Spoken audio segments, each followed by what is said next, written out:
Welcome to today's session, everyone. We are Pre-Med CC, a student-led organization established in the fall of 2021. Our goal as an organization was to create an online program for pre-medical students at community colleges and universities, with the hope of guiding the next generation of diverse and inclusive physicians. And while we advertise our organization as being for community college students, our events are open to anyone. We realize that finding guidance and mentorship in a pre-med journey can be especially challenging for first-generation pre-med students, people that lack the financial resources, or just those who do not know people in the medical field. One of the best parts about our events is that they are virtual, so you can do it from the comfort of your own home. We typically have events on Fridays from 5 p.m. to 6:30 p.m. Pacific Standard Time, and on Saturdays from 11 a.m. to 12:30 Pacific Standard Time. If you aren't able to attend the event, all of our sessions are uploaded on our YouTube channel. Many of our sessions will end up with a Q&A with the speakers. Any questions that you have, you may put it in the Q&A session on Zoom, and our team members will read them and have them answer. After you have attended our event, you can log into our website and complete the quiz, which will contain questions pertaining to our session today. If you score 70% or higher on the quiz, you will be awarded a certificate to show that you attended our session today. If you want to stay connected with the upcoming events or just want to tell your pre-med friends about the Pre-Med CC, you can find us on Facebook, YouTube, Instagram, and TikTok as @PreMedCC.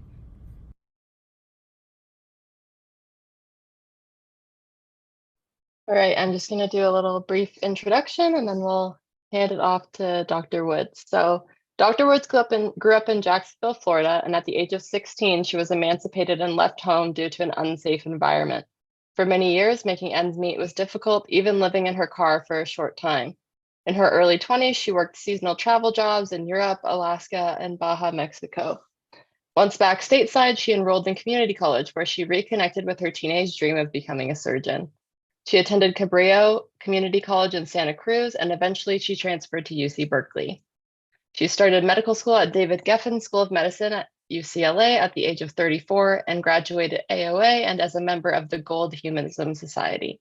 She subsequently started her 6-year surgical residency at the age of 38 at UC Davis Health System and is now in her 3rd year of general surgery residency. So thank you for joining us. Hey, thanks for that introduction. I'm actually now in my 5th year, but I think that bio was a little bit outdated. So thank you. Yeah, so I'm Alexis, and you guys can just call me Alexis. And I'm glad that you came to this talk. I was a community college student and really didn't have a lot of resources towards the path to medicine. So I think it's rad that this program exists. And hopefully this talk is helpful to you. I'm going to talk about my journey and also some study skills. The slides, there's not really anything that you need to take notes, except maybe if you want to take notes on the study skills. We'll try to go through it relatively quickly so we have lots of time for questions. I'm going to share my screen. Bear with me. I'm technologically challenged at best. So,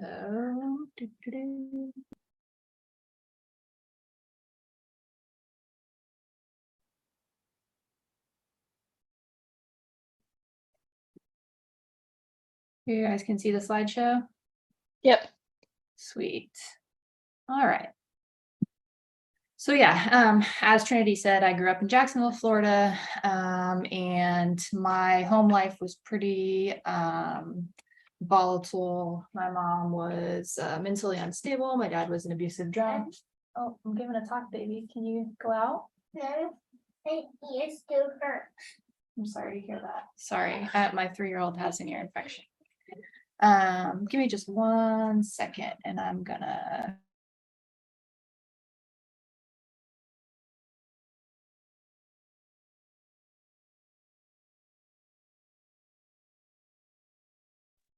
Okay, sorry about that. Yeah, my dad was my stepdad was an abusive drunk. And so I got emancipated and moved out, and I had to go to work because I needed to support myself. And I was 16, didn't have a skill set didn't have any resources, was living with a friend of a friend. So I got some entry level, like I worked as a cashier. I just basically took any job that I could at 16, and I dropped out of high school in order to work as much as I could. And it was definitely like a really challenging time, a hard time, living kind of hand to mouth, day to day, trying to make ends meet, kind of hopping around from place to place. And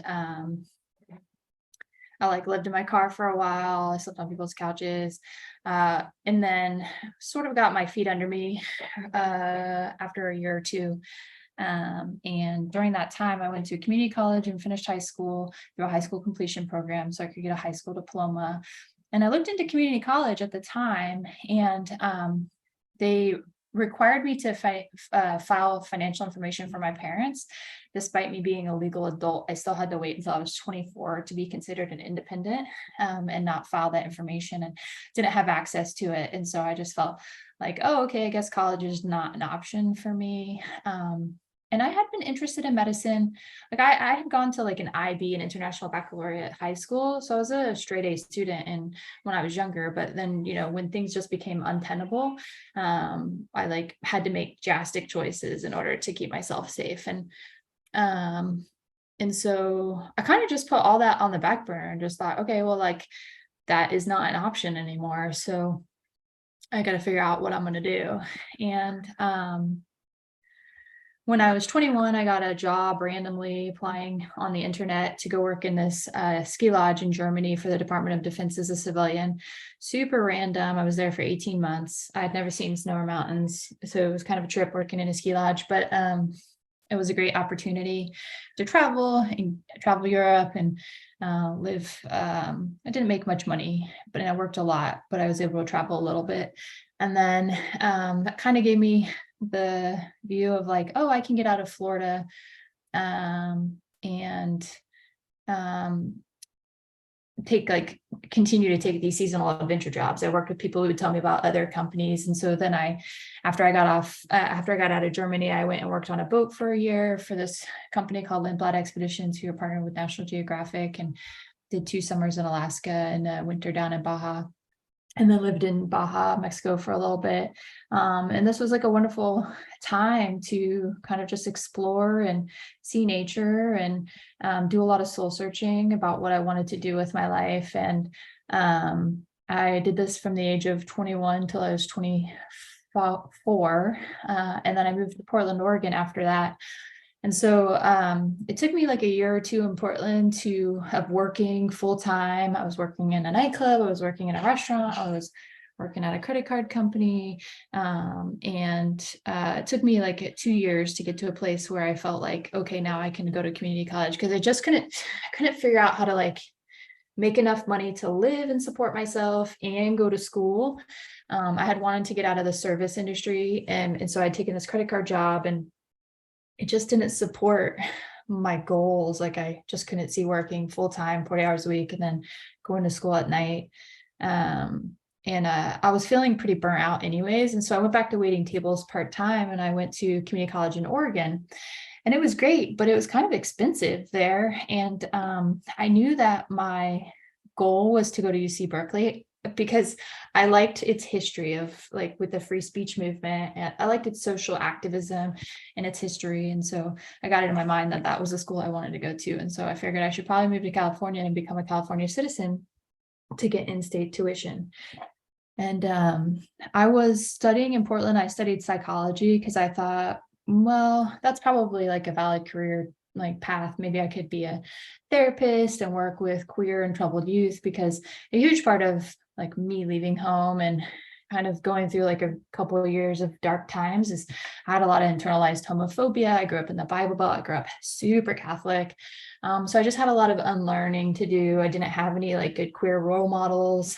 This was like a different time. It was late 90s and early 2000s. So I had to work through a lot of that stuff. And then I thought, oh, well, it'd be nice to work with kids and like be someone for them. Because I think if I had resources, I would have had a different experience, but I just didn't have resources like that. And then, so in 2008, I moved to Santa Cruz and started at Cabrillo College, which I can't speak highly enough of. It was a fabulous community college. And I mean, there's like so much to be said about the benefits of community college and what it has to offer, in particular the smaller classes. You just don't get that experience in a four-year institution. So you guys are all in community college, like consider yourselves lucky. You get to explore more classes, it's cheaper, you have better access to your teachers.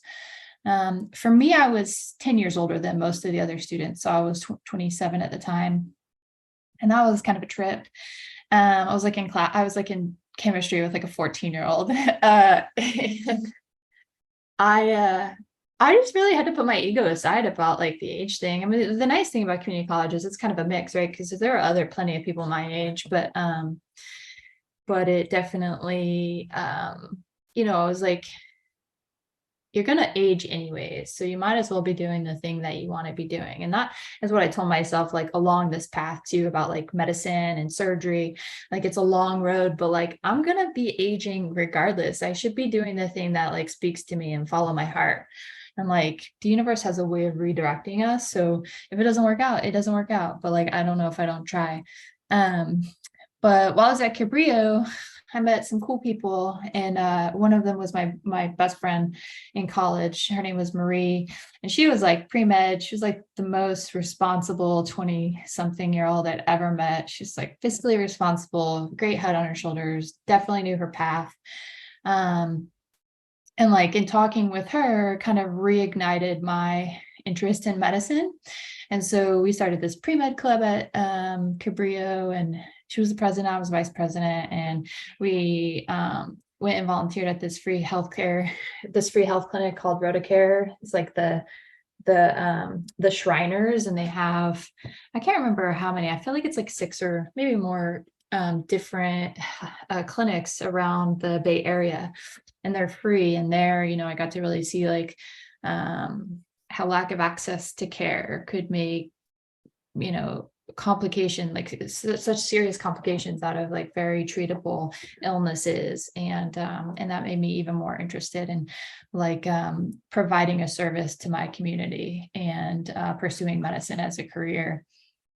So I did a bunch of other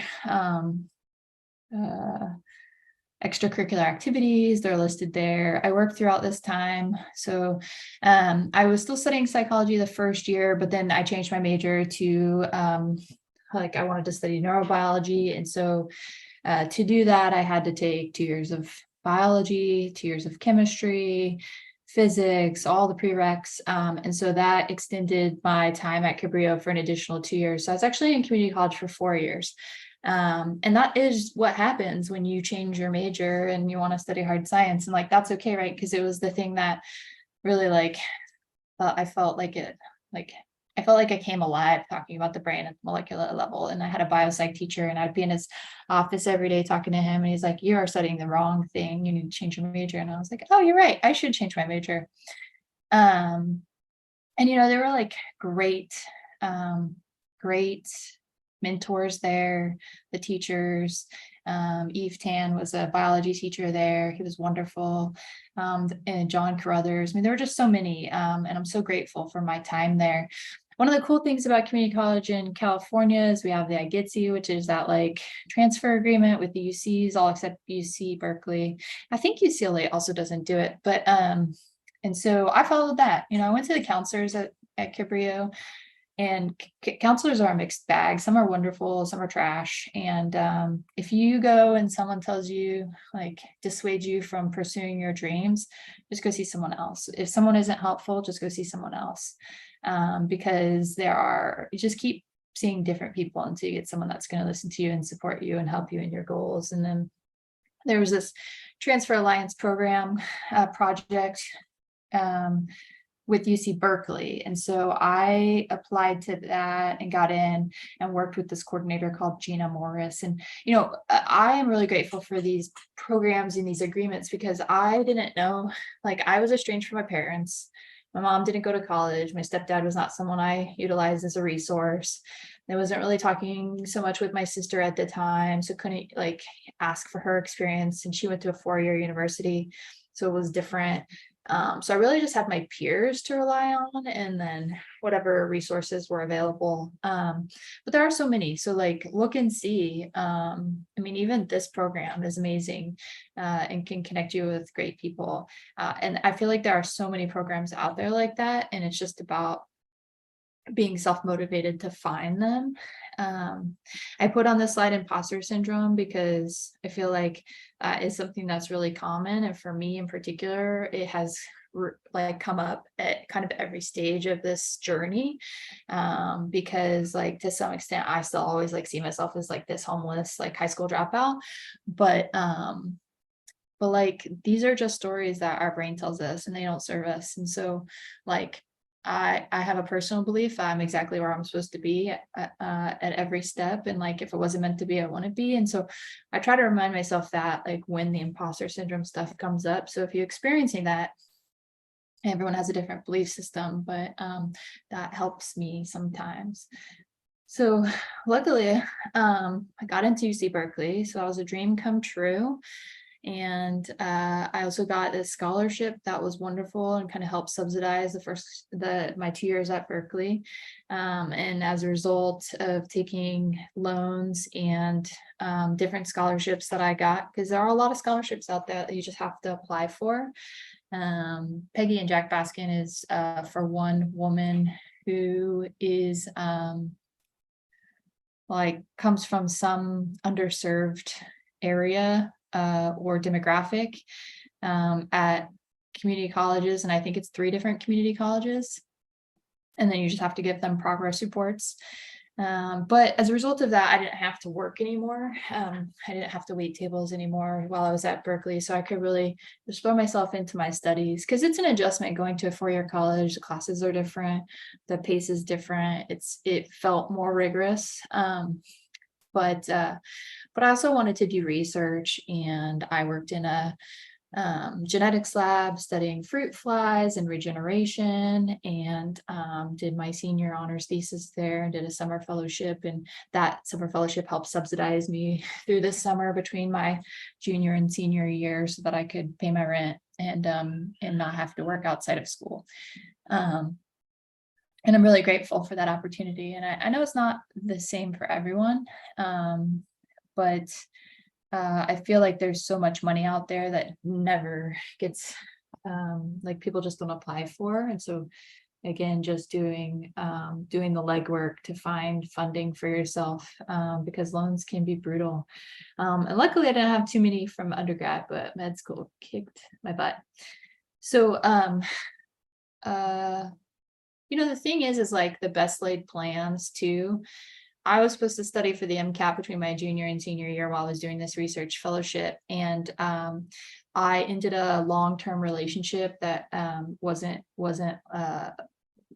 serving me anymore, and had to move from San Francisco to Oakland. And this was like very disruptive. And my best laid plans of this like very rigorous study schedule just like completely fell apart. And so I realized like what was actually feasible for me was that I wasn't going to be able to take the MCAT that summer, and I was going to need to take 2 gap years, because you take the MCAT, you apply, and then you apply for a year later. And so my intention of applying for med school in my senior year just wasn't going to happen. So I was going to do it in my first gap year. And that actually I had a lot of feelings about that, because I was already older and I didn't want to waste time, but it was just the best choice, because I also wanted to make sure I was fulfilling my role obligations, doing the research and setting myself up for success, and just like recognizing sometimes like if you're biting off like really more than you can handle. And for me, I really wanted to do well on the MCAT, and I wanted to do well in this research fellowship, and I didn't feel like I could give them both everything that I needed while having all this personal upheaval and moving and everything. And so I just had to change the plan. It's fruit flies, it's pictures of, and this is my grad student mentor, Linda, who was wonderful. I was lucky enough to graduate with some honors, which was rad. And then after I graduated, I got a job working as a live-in caregiver doing stroke rehab with this guy named Chicken. His name's David, but everyone called him Chicken. That's him in the upper right with his wife, Annie. And this was great because it was a part-time job. I worked a couple, like 4 hours a day, and then I was able to study.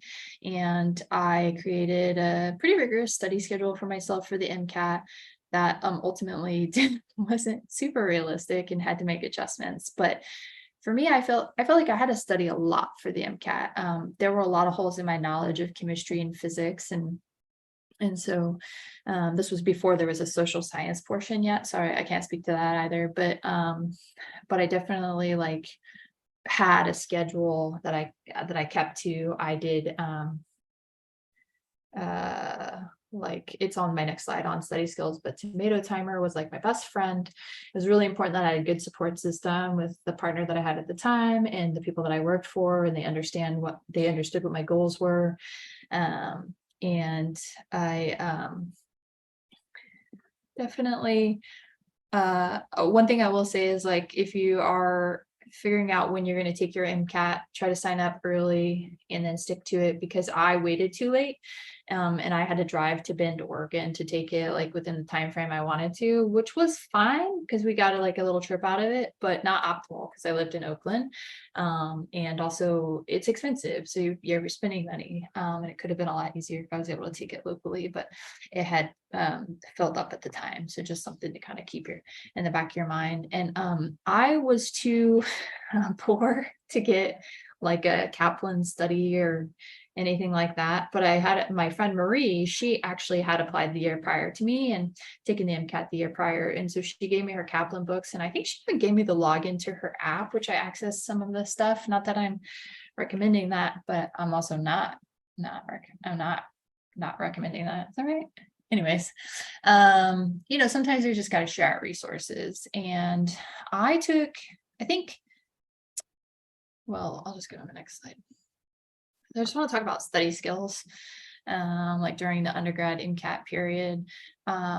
So for me, it was really important to have a defined schedule and that it had to be realistic. And when I recognized that it wasn't realistic to like make adjustments pretty rapidly, like, can I actually read this many chapters in the day? No, I can't.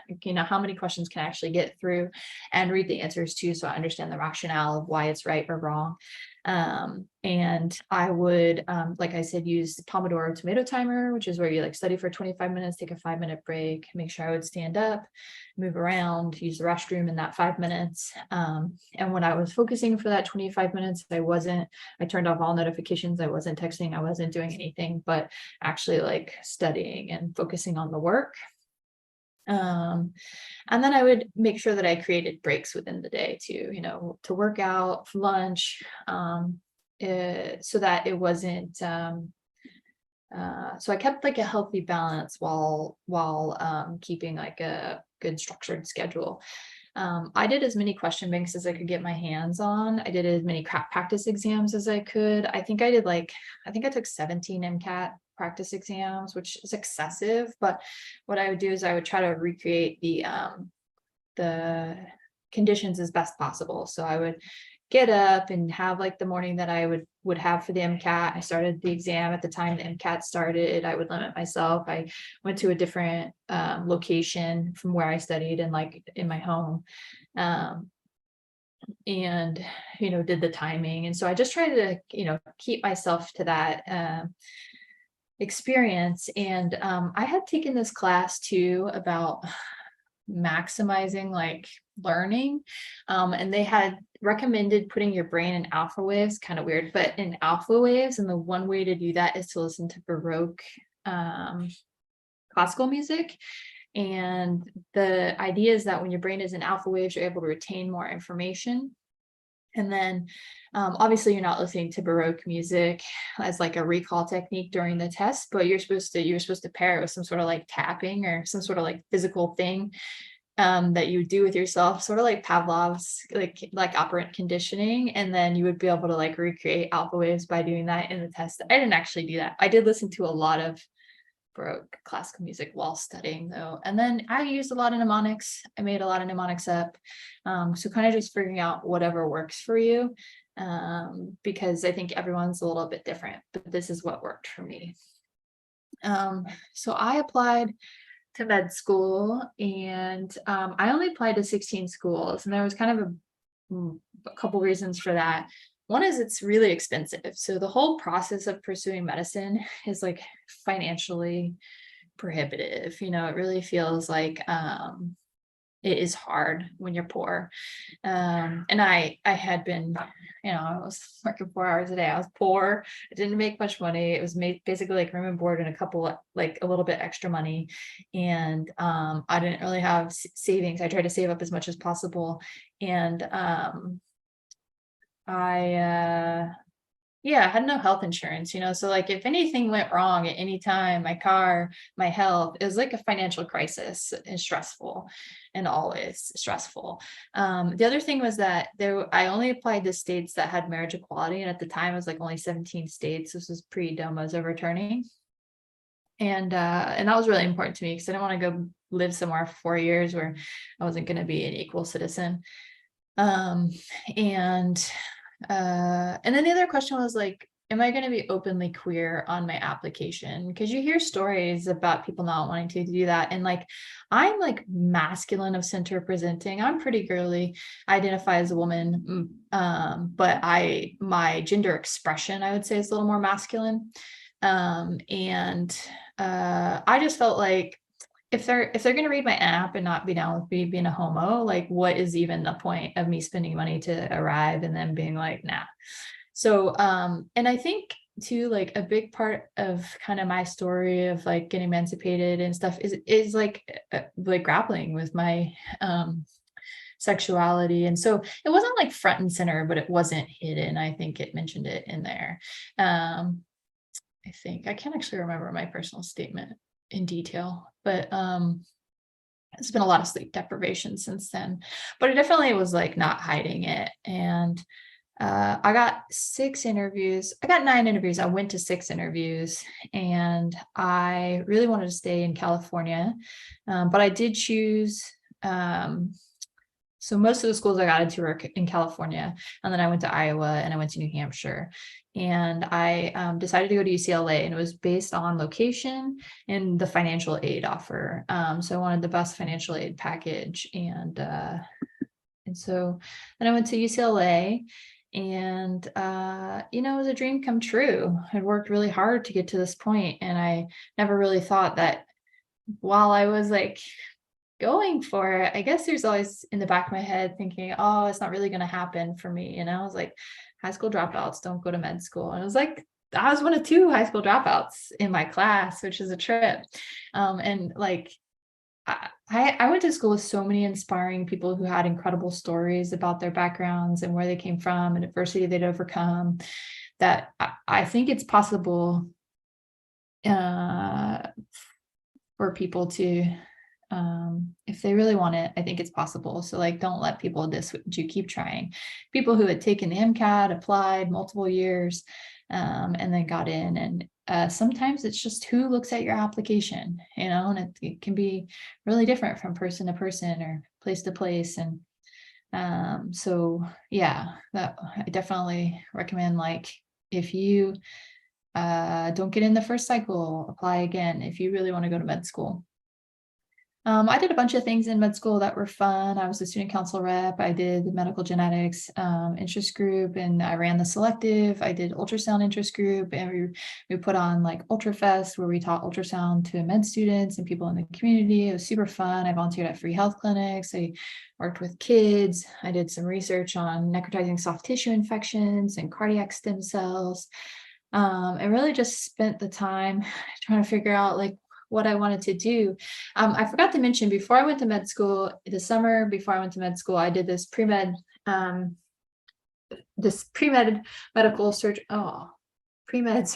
internship at UC Davis, excuse me. It was actually a program that Jubin, who runs this program, facilitated, created, and basically you'd shadow surgeons for 7 hours a day. like a couple days a week, and be on different surgical services and hang out with the residents, and really you'd watch them chart, you'd go in the operating room. And so I got to pick people's brains. I picked the interns' brains, the residents' brains, and asked them like, how they got there, why they chose it. Saw some really cool surgeries. And so I was interested in surgery going into med school. And spent the first years talking myself out of it because I knew I wanted the family, and just thought that maybe it wouldn't support that. And then I did surgery as my first rotation in third year, and I scrubbed into a hemithyroidectomy the first day, and I put my finger on this person's innominate artery through the inside of their neck, and I was so excited, I almost cried. I was just buzzing, so stoked to be in the OR, and loved everything about it, and did 12 weeks of surgery, and then did peds right after that. It was very apparent to me where my heart lied. And so I try to stay really open to all the possibilities in different rotations after that. I would be like, you have 4 weeks to convince me I want to do what you want to do. But surgery was kind of my passion. And so it was nice that it was easy. That's not everyone's experience. Some people love everything or hate everything, and it can be hard. But I think third year med school is a real fun journey of self-exploration. Study skills during med school, I gotta speed up talking. Sorry, guys.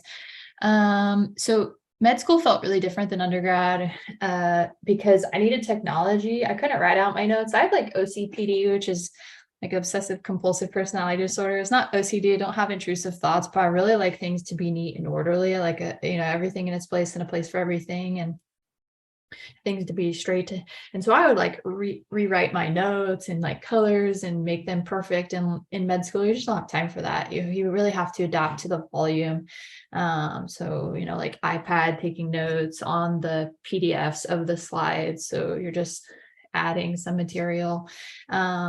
I also used a lot of peer resources, so it's really easy to like compare yourself to others. I had some like students who created these like very intense study guides, and I mean, like, so impressive, right? I don't have time for that. I don't have the wherewithal or the bandwidth for it. But we had like a collaborative environment, and that was really lovely.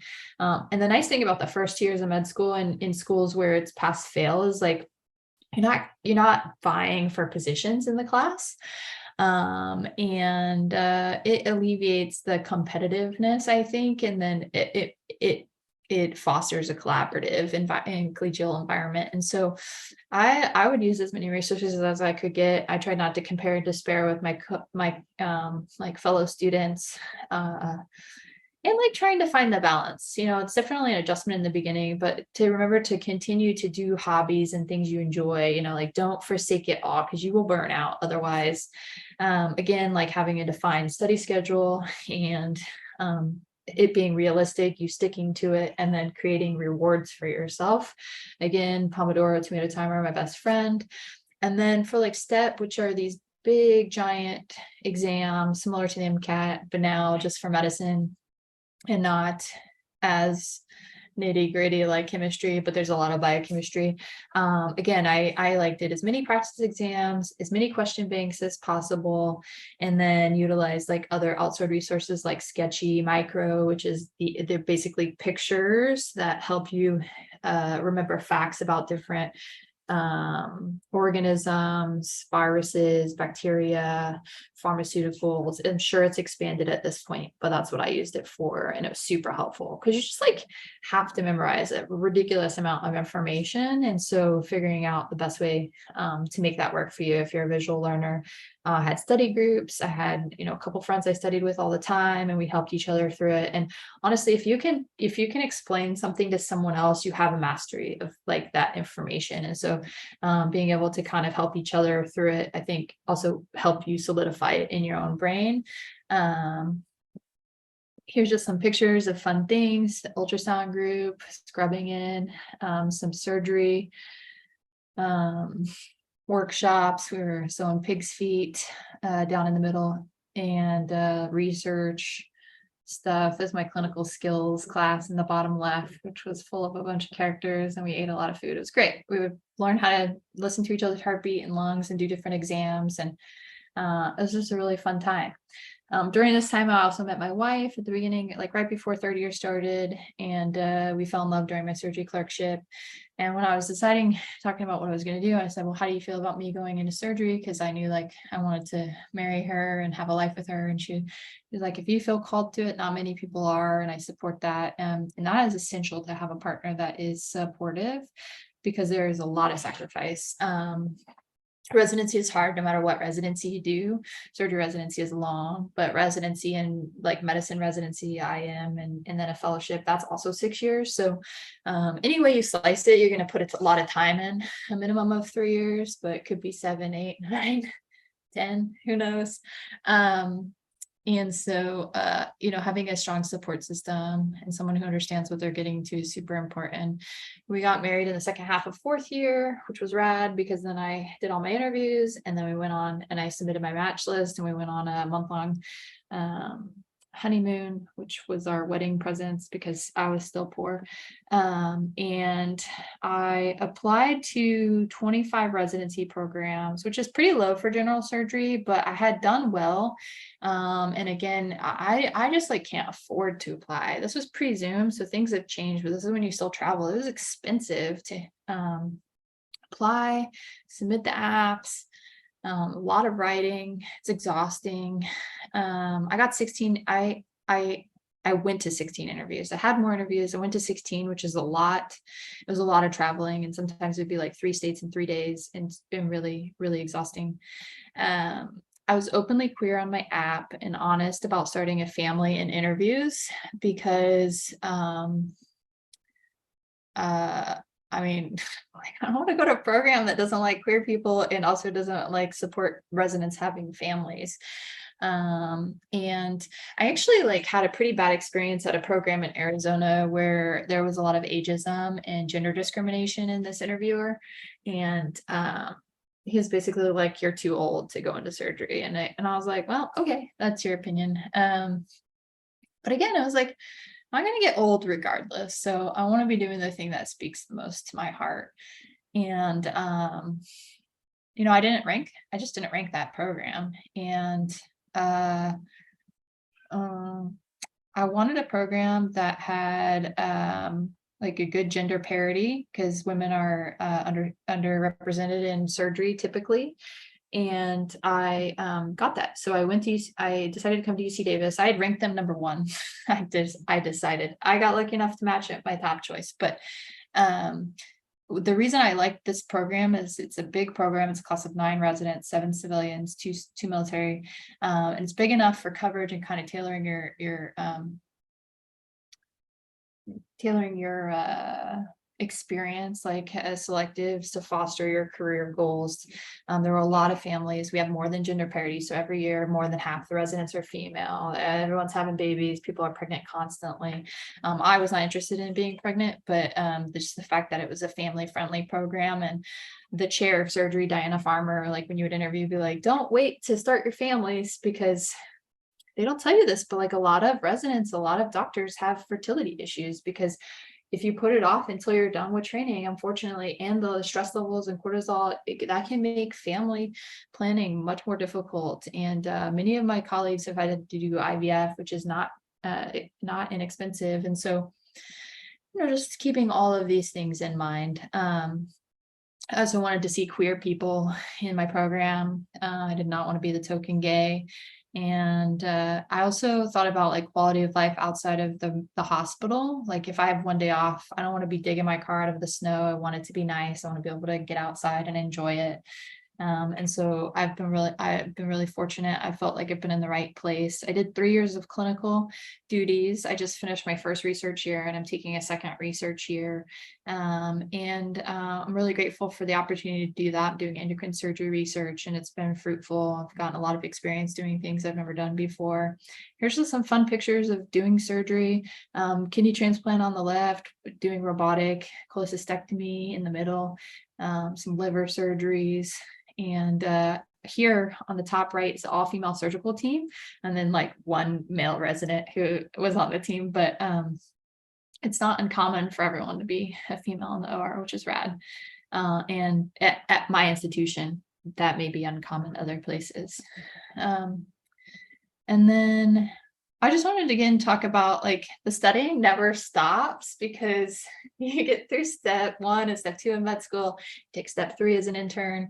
And then we have an annual exam that is a 5-hour exam that we take every January that marks our progress through our program. And it, again, it's like, I make sure that I'm studying and applying myself and using all the same skills that I've previously used: question bank, Pomodoro, tomato timer, creating a realistic schedule, which now you're intercalating that between your 65 to 80-hour work week, which is super different than med school or undergrad. And so nights, weekends, doing questions between cases, at work and downtime, like have the app on your phone. And again, don't compare yourself to other people, because it is like the quickest way to feeling bad about yourself, maybe, or maybe feeling really good about yourself. And both of those things are kind of lies, right? So just like keep staying on your own beam and keeping an even keel. So that is, I think, all I have. Hopefully I didn't talk too long or too much, so we have time for questions, and I'm happy to expand on the study skill stuff if you'd like. These are pictures of just like fun places I've been able to travel in the last couple of years, which is less so in residency. Most of these are med school trips, but I'll open it up to questions. Yeah, so the first one was, in your pre-med courses, did you retake any classes? Did you fail any courses, except etc.? No, I did not. Let's see. I did not. I was lucky. So, I mean, luck, there's some component of luck, but also like I went to school when I was 26 and had kind of like partied in my early 20s, sown my wild oats. So when I went to school, I was very ready to like commit and be super rigorous in my studies, right? So I sacrificed a lot. I still tried to have a good time, but I really took my studies as like the highest priority, because I felt like with my past, I needed to have like an excellent GPA. So I transferred with a 4.0. I graduated from college from Berkeley with 3.98. Like I got it. I just like really, really, really studied and really applied myself as much as possible. And, you know, I missed out on a lot of stuff as a result, you know, parties and birthdays and things of that nature. But that is kind of just sometimes the choice you have to make. Not always. There are some people that are like way smarter than me that don't have to make all that sacrifice. But the only thing is that I would add is you don't make sacrifices like you don't. It's not like you never get to travel or take vacations, but you have to be very organized about it. You can't.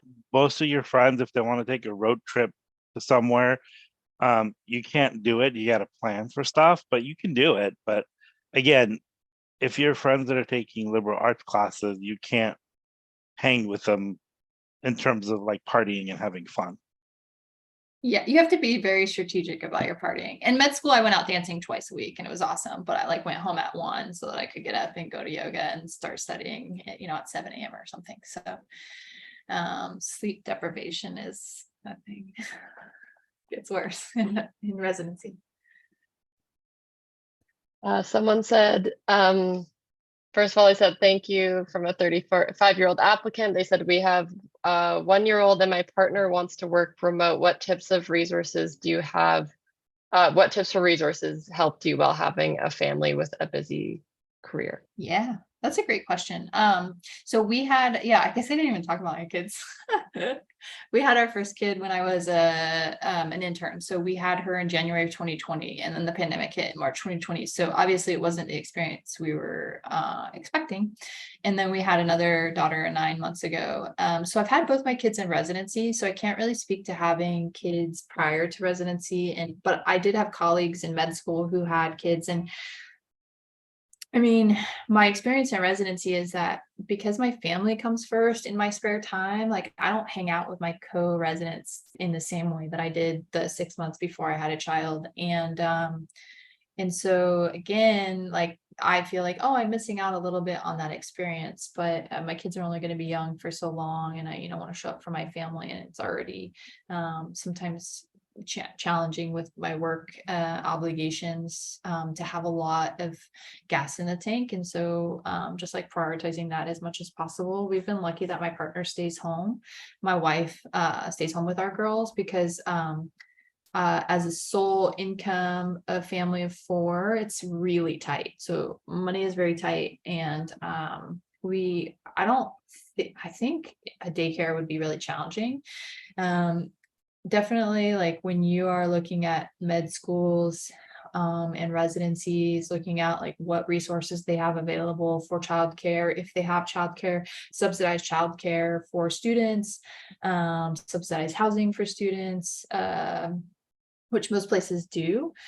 Definitely like looking at any resources that your med school will have. And if your partner is working remote, depending on like their hours and like how much childcare you need, maybe if, figuring that out. I mean, every family is different. And then the other thing you're thinking about is like location, right? So we left all of our family and friends in Southern California to come to Sacramento because it felt like the best fit. But that transition has been very hard to not have our community here, particularly when the pandemic hit. And so thinking about like realistically, do you have family that can come with you? Do you have family support? One of my colleagues who graduated residency and went to her fellowship, her husband needed to stay in Sacramento and she got fellowship in Philly, and they had a small child, like a 1-year-old. And so her mom actually moved to Philly with her for her 2 years of Search On fellowship to help care for her child, because her husband had to stay in Sacramento with his other kids, near his other kids. And then it has now come back. And obviously like that's an optimal situation and kind of like a very challenging situation. But if that's something that's feasible for you and your partner to consider.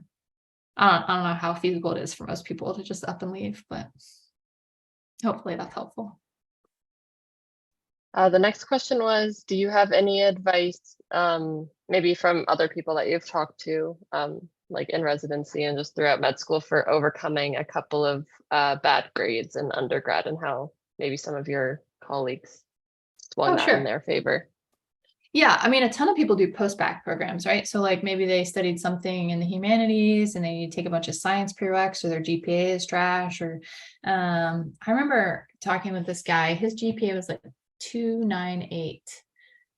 He did a post-bac program and he didn't get in the first year that he applied. I don't think the post-bac brought his GPA up that much, but and he had worked for a couple years in between his undergrad and post-bac. And when he was undergrad, he was just like kind of goofing off and then figured out his path. I mean, because like you're 18 when you go to school, most people, frontal lobe's not developed yet. Like I think it's a ridiculous like premise that we're gonna know what we want to do for the rest of our lives at that age. But I always advocate for a gap year between high school and college, or 10, whatever. Yeah, I think post-bacs are pretty common. It can help you raise your GPA. If your GPA during the post-bac is different, then it can show a different level of commitment and responsibility and focus. I think a lot of people will also do more extracurricular activities to kind of pad their application, because maybe your GPA isn't stellar, but you've got like multi-year history of some sort of medical endeavor where you show commitment and productivity, or you've done a bunch of research, or whatever it is that stands out, or maybe some combination of that, because most places are doing a holistic review of your application, or should be. And so while sometimes the GPA or the MCAT score are kind of these litmus like cutoffs where they won't look at your app if you're not above this certain score, I don't think that's the case for all places. So yeah. And then in med school, if you fail something, they're really committed to helping you remediate it. If you fail STEP, you take it again. And depending on the program and the curriculum, what happens as a result of that can look different. Maybe you take a research year, or it just depends. But I would say if you feel like you're struggling in anything, to ask for help immediately, to find out what resources are available to you, to get tutored. There's a ton of tutoring in med school, and like extra help that you can get through, at least at my med school there was. And so a lot of people sought that out. But the sooner you ask for help, the better. Yeah, and I think the only thing that I would add for that is, this is, I think, mostly undergrad, but Albert Einstein had a quote about insanity is doing the same thing over and over again and expecting different results. And so when you get a bad grade, you have to like make an assessment. What did you do wrong? What was your mistakes? What did you study enough? Did you study smart? Did you pre-read before your class? Did you rewrote your notes? Did you make enough flashcards? Did you get tutoring help? Did you talk to the instructor? So these are all things that you have to ask, because it's not some magic wand that you just go in there and say, all right, I'm just going to overcome, Second part of it is you can't change the past. So you can't go back and in time. I mean, if that was the case, we all wish we could do that, but we just can't. And so I would say that you can only change the present and the future. And so, and what Dr. Wood said is about, like, going to your office hours, talking to your instructor, reviewing your stuff, and then taking classes and do bettering as you go forward. But also, when you get a bad grade, it could just mean that you may also have like some learning challenges that you were not aware of. And so look into that. But asking for help, I think it's one of the first part of it. There's nothing wrong with going to your instructor and saying, hey, you know what, how can I improve this? And they could give you feedback because they've graded and seen your work. And so I think that's another thing. And so it's not an easy solution. And I think a lot of folks are looking for easy solutions, but it's hard work. And you don't, I mean, where Dr. Woods is standing, it required a lot of work and a lot of sacrifices, and also a lot of self-discovery, because you may just not be a good learner for a certain topic, but you could overcompensate in other areas that you're better at. So Totally. And you may not be able to pinpoint like what you did wrong or like what you could improve. And so, sometimes like talking to colleagues and saying, well, how did you study for this? Or what did you do? Or like paying attention to how they're taking notes, or, see if you can adapt. Because definitely like I had to make adjustments and adapt at different stages. Dang, I was going to say something else and it just flew right out of my brain. All right. Sorry.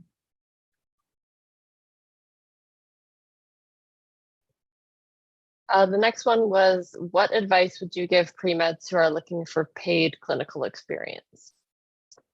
A lot of people do scribes in the ED or medical scribes in clinic. I think looking for opportunities like that, pretty great. You get exposure to the different medical fields. I think ED is probably the most common that I know of.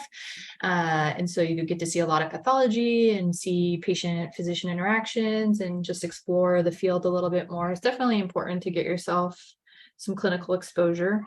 I think that's a really important step. And if you can do it, in different environments, clinic, hospital, that's ideal too. And really make sure this is something you want to do and not something people have told you want to do or whatever, because you really want this to be a self-motivated journey, or else you're going to be real unhappy because it's such a long road. I think even working like the front office in a medical facility, clinic, can be helpful, because once you have a connection and networking, you can, ideally do a little bit of shadowing or have them connect you with other people, maybe get, connected to someone in the hospital or in surgery and do some shadowing there. And obviously it's institution dependent, but I think those are probably like things I'm thinking about that like a lot of people I know have done. I didn't do either of those. You could work at like a blood bank. You could work any like health affiliated place and get exposure that way. We put a link in there, the 2-hour talk that we did on all the things you could do, getting clinical experience, some paid and most of them were paid, some of them are unpaid, but we put that in there. Wait. I always waited tables because it was a flexible schedule and cash in hand, and you can work more or less depending on your needs. And so, plus I like talking to people. Next question is, why did you apply to as many universities as you did for med school? And looking back, would you have applied to less or more schools? 16 is pretty low actually for med school. Again, I was like very limited by money and places I was willing to live and states with merit equality. So in a perfect world, I would have applied to more. Everyone told me to apply to more. People were like, apply to minimum 25, but like maybe higher, like much higher. But I'm not made of money. And so I applied to what I felt was right and comfortable for me. I don't think I would have applied to less. I mean, I was lucky. I was lucky to get 9 interviews out of 16, but the statistics on that I don't think are the same for everyone. Right. So like you can go on the internet and kind of look up this topic and you'll read a lot of stuff that's like discouraging, you know, like, oh, you need to apply to like 30, upwards of 30, 40. And with the advent of Zoom interviews, people kind of spread a wider swath because like realistically, how many interviews they can attend has increased if they're not traveling. And then that makes it harder for everyone, right? Because then they apply and accept interviews to places they're not really interested in and take it away from other people. And so then that just drives the numbers up and up and up. And this is something that I also want to brag about Dr. Woods, because I know her. She had excellent scores. So she had this luxury of only applying to 16 schools. I think the challenge is if your GPA and your MCAT scores are in the lower quadrant, you have to apply to more programs. So actually, Dr. Woods was very lucky that she only applied to 16. I think average now is 25 to 30. And I've heard people applying to 50 programs. So it's Me too. Yeah, which is insane to me because like it's so much money. Yeah, but you know, she had I'm just bragging about her because I know her scores, but she had a 3.98 GPA and graduated from, Berkeley, and she had a pretty tough major. So she was actually like very lucky in that sense, to only apply to so many few programs. Yeah. And my MCAT wasn't like knock your socks off, but it was good enough to be considered most places. And somebody asked you about your MCAT, and I think you took the old one, right? I took the old one. So I had a 36. So it was like 12, 12, and 12, which is like meh, but not Yeah, bad. And it probably means nothing to you guys now. Yeah. Comparing it to now, you can't even, because she did not take an entire section of cars, which is now included. So so it's kind of like irrelevant to say like whatever the number is. Dinosaur.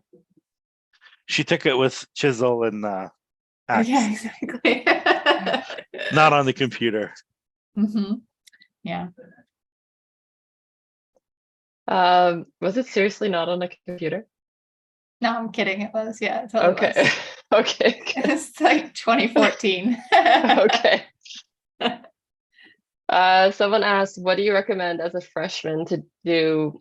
What do you recommend for a freshman to do to optimize their time coming from UC to a 4-year institution, or coming from a CC to a 4-year institution? Oh, okay. Well, technically you're not a freshman, right? You're a junior. So, but I think that person is a freshman. To transfer. I think this person is a freshman. freshman. Transfer. I would honestly, as a freshman, like taste test and see, take some fun classes and explore and take classes you're interested in, right? Because you have to take a certain amount of humanities and English and stuff like that to fulfill your prerequisites, like your core requirements. So figure out what those are early, figure out what you want to study, think about where you want to go, look at those schools that you want to go to. So like I looked at Berkeley, right? Berkeley had some extra requirements to study. So I was a molecular cell biology major with an emphasis in neurobiology. And they had different requirements in other schools and other programs. You know, there was like neuro, they only had neurobiology instead of neuro, what's the other one? Is it neuropsych? I can't even, my brain is fried, guys. Whatever the other neuro major is, neuroscience. There it is. So other programs had neuroscience and they had different prerequisites. And so I had to look at that and make sure I could take it, right? And at my community college, some of the classes were impacted too. So I had to think about like, if I have to take this class in the fall, what are the options? And if this is my main priority class, then this is the first one I'm going to sign up for and get a section for. And then I'll work everything else around it, right? Because my timeline is strict. I got to take a year gen chem, and then I need to take a year of organic chemistry to set myself up for biochemistry. And then, you know, so looking at what are the prerequisites and kind of charting it out for yourself. And is it feasible? Is it realistic? You know, hopefully you can get into the classes that you need, but like, doing that footwork up front and kind of figuring out what you need to do to set yourself up for success so that you're not in a community college for 4 years if that's not what you want for yourself. The only other thing that I would add is look for community. So if your school has a MESA program, has a STEM program, has a Puente program, Emoji, Trail, like any of the programs that are there, like get involved in a community, just because you'll find more, you know, like-minded people, but also there's a lot of support that and you know, they have like counseling, they have also your best friend should be this website called assist.org, you know, and you could basically pick where you want to transfer to your classes so you're not taking wrong classes. But you know, like those communities are really, really important, and they found them to be successful. So like one of the reasons Dr. Woods, when she got it to Berkeley, she was in the Biology Scholars Program, which is a great program. And so at your community college, you have a lot of those programs. And I don't know what this person goes to school, but you should have a STEM center, you should have a STEM tutoring center, MESA. There's like a host of programs that you have access to and tap into them. EOPS, that's another one. There's a lot of Trail, resources yeah. through them too that will be available Yeah. to you. You can talk to people who are a little further along in the process and hear their experience, and that can help you on yours too. Like And one of then- the sorry, go ahead. No. I was just going to say one other thing is what if you are interested in med school, they want to see longitudinal experiences. So thinking about those earlier too, getting involved with something that you can see yourself maybe doing for the entirety of your undergrad to show that like multi-year commitment to it in some regard. Yeah, but finding community is really like one of the other things is like finding like good professors. Like, you know, like it could really make a big difference on your success. So if you take a class with a professor that's just better, or not so much like better in that sense, but like working better with your learning style. So if you're a, you know, visual learner, if you have a professor that gets up there and, you know, like if you're taking physics class with a professor that goes out there and throws a rock at himself or swings across the room, like you're probably going to be better at that. But if you're a auditory learner, you want someone's voice, you know, or whatever, and there's hundreds of ways of teaching a class, and so like talking to other people and in your community, that's really important. Yeah, I lived on Rate My Professor for all my undergrad stuff. I always looked up the teacher and looked at their reviews and, you know, the kind of their style and their requirements, because I didn't want to be with someone that's ridiculous and has terrible reviews, because like Juven said, it just takes one professor to like kind of tank you. And then you have that grade that then you're trying to overcome. And so whenever possible, kind of looking at that ahead of time and also talking to people and their experience is key. Yeah, Rate My Professor is a great place to start, but I would take it one step further and talking to other people that have taken that professor. Just go step one, because I think like Rate My Professor, I mean, yes, some of it come out good, but some people are pissed off because they got a bad grade and they go and give bad reviews. And so it's kind of like the people that spend all day and night reading Reddit about getting into medical school, and each of them have like something that's like totally not relevant. But so I would just say that whatever you read on the internet, take it with a grain of salt. But if you're in a community and you know someone that's taken that class, it's really important. The other thing that I do that I did was go talk to the professor before you register for the class. Like go in an office hour. Like it's all posted. Like say, hey, I'm interested in taking your class. Like, what do you recommend? And you could totally do that. And you could like test them out. And you actually, and then the other part of it, if you like this professor, you already have a leg up because you already know them, because you already talked to them physically. So, and if you can't do it physically, you could always do it, this new invention called email, which is really great way to get a hold of people. And most professors actually like prefer having Zoom office hours. So use that as well, you know? So like, these are all the resources with being in a community you could learn from that you didn't know that existed. So certainly at your community college, if you know you have a STEM or always program, like tap into them. What do they say? There's a quote saying it's better to suffer in a group than to suffer alone, or something. There's some quote like that. I can't think of it, but if I do, I'll put it in the chat.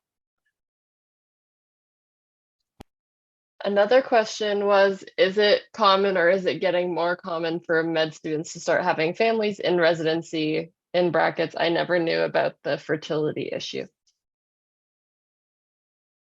Yeah, I mean, I think so. You know, like the average age in med school can vary widely depending on the school.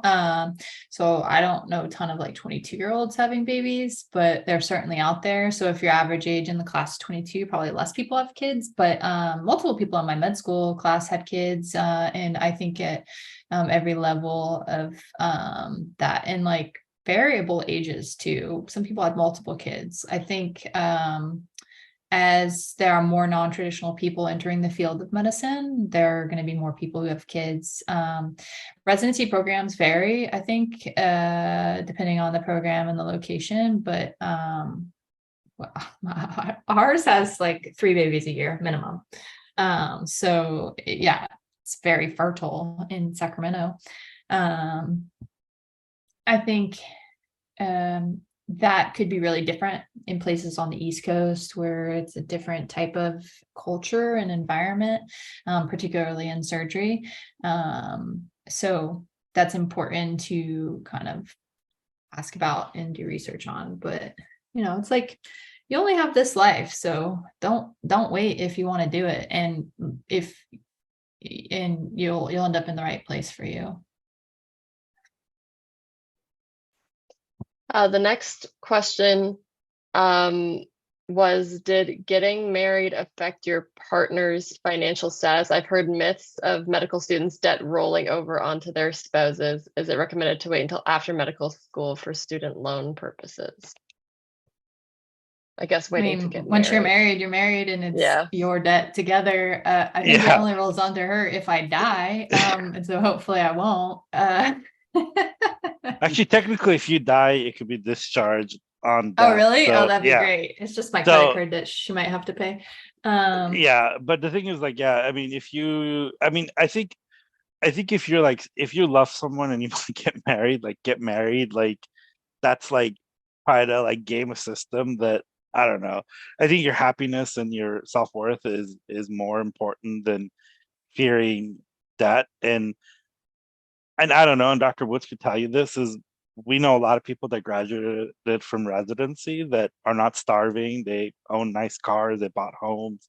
And she could talk to you more about that. But in terms of like, you know, there's 2 things that you always have is that debt and taxes, and they're not going to go away. So yeah, I mean, in 4th year is the juiciest time of your life because you have the most time off you're ever going to have ever again, probably, because residency don't get that much time off. And so you make it what you want. It was a lot easier to plan a wedding during that time for me. And then to take a long honeymoon was a real gift. And it made the most sense for us to do it then. Another question is, what stereotypes about surgeons do you feel are true or not true? Well, there's a lot of ego in surgery, so it's a mixed bag. The culture in California is definitely chiller than other places. UC Davis, we don't tolerate like malignant attendings, and it's not a super hierarchical. You respect the hierarchy, but it is not uncommon for interns to be calling and talking or texting with attendings. Whereas like maybe some programs that's verboten, you must talk with the chief first, and there's like the strict like chain of command and communication. Again, I think East Coast programs are really different. Culture is very different. And I'm not really interested in like abusive programs. Some like attendings will be like, "What, I was in training, I worked 120 hours a week and we didn't sleep." And there used to be this like, I feel like it's changing. It's probably still this way elsewhere, but whereas like who could eat the least, sleep the least, work the most, and there was like that was like cool, and kind of like a bragging game. But now, I mean, they take work restriction hours, 80 hours a week, very seriously. And I think with COVID, like before, you would work with the flu, you'd be throwing up on rounds, you showed up because you had to and no one was going to do the work. And with COVID, it was like, get out of here if you're sick, and has really changed the paradigm of like actually honoring our bodies and when we're ill, and not potentially like getting other people sick, and we will like work it out and figure it out. And so that has been a really interesting shift. But yeah, there's a lot of egos. It's a spectrum of personalities. I would say that sometimes they're real blunt and brash, depending, but you get that in all specialties. And so I think it really varies. I mean, in surgery, you have to create a rapport with your patient and a relationship of trust relatively quickly, particularly in like emergency situations or acute care surgery. And so, and even in your clinic encounters, I think you have to have a certain level of personality, social skills, and interpersonal skills, emotional intelligence. But some people don't. Again, it's a spectrum. But yeah, I would say that there's definitely been some shifts over time. It's generational, and as the dinosaurs are dying out, there's less and less of the kind of like abuse yourself and each other and hazing that used to go on quite a bit. Yeah, and I can tell you, like, if you watch Grey's Anatomy or any TV shows, that's not reality. Some of that stuff, like, I don't own the TV, but sometimes in our break room, I watch like episodes, and we always joke around that if anybody acts that way, they would literally be physically escorted off. You can't throw instruments at other residents. There's so many things you cannot do. I'm sure you Although could I have done have them. seen instruments being thrown, people hit with them. So I won't say where, but Yeah, but I could tell you, like, most places that I've worked at, it doesn't fly, but yeah, maybe some no. places it does. But again, watching TV is like one of the worst places that you could get an idea of that. Yeah. You mentioned that you've done like clinical years and also research like years. So can you talk about sort of the good and the bad of each of those, and maybe which one you're enjoying more? I mean, clinical years are amazing. Every year gets better and better. You get to operate more, which is like why we're here. You get more responsibility and autonomy in the OR, and kind of move up, and then have the opportunity to teach your juniors, take people through the cases. But really, it's like the increasing opportunity to operate and autonomy in the OR that I think is probably the best thing. The OR is my happy place. I love it. It also becomes more stressful. Like, I was stressful at every level. It's amazing, but it's hard. It's a lot of work. It's a lot of responsibility. It's life or death. And so yeah, I really enjoyed my third year of clinical duties. It's also a lot. I mean, it's a lot of death and trauma and secondary trauma. And so I had to seek therapy for that. I didn't realize how impacted I would be by it. And there's nothing wrong with that.